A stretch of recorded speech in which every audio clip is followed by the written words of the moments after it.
Thousands of excited students poured into various learning institutions all across the island, with a new school year beginning on Monday, September 4th, 2023. It has been a really smooth transition. It almost feels like we were not on summer break.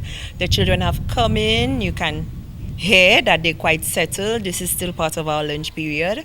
They're very settled in the classroom doing what they need to do. The parents came in, we got an opportunity to speak to them during our orientation exercise last week, Thursday, and all is very well. I am very happy to be back at work.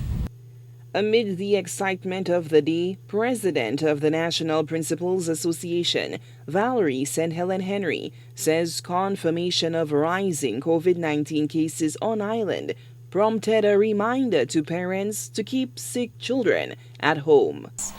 We need them to understand that in order for it not to spread, if a child has flu-like symptoms, they need to know what to do. Sometimes they send them to school, and that is where the problem arises. We know it's difficult, parents are working, but they have to have a plan B, just like a principal or teacher need to have a plan B in the event of something happening. So the parents need to know that if my child is sick, I have to work. What do I do? What are the my right things within my rights as a parent?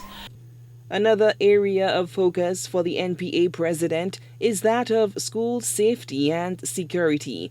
She says while a comprehensive review was done, there are still areas of weakness that must be remediated. I think that we need to look at preventative measures in terms of how can we secure our schools better in ensuring that we do not have the break-ins, and the break-ins are a heavy burden on the schools when equipment and certain things are taken away from the school.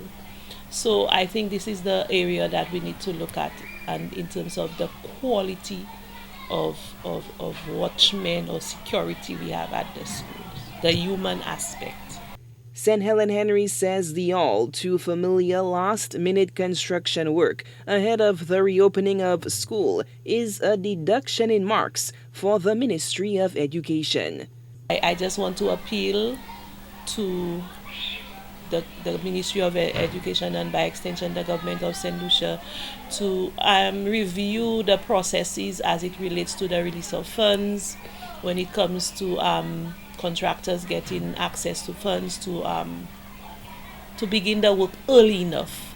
And that is, from May, June, we know school is going to close in July, and processes need to be reviewed, and not just at the Ministry of Education, the other agencies that form part of the process.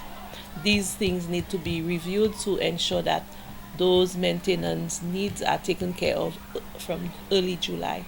The National Principals Association's president notes that while some schools had a smooth transition, others experienced rough patches with the reopening of the 2023-2024 academic year.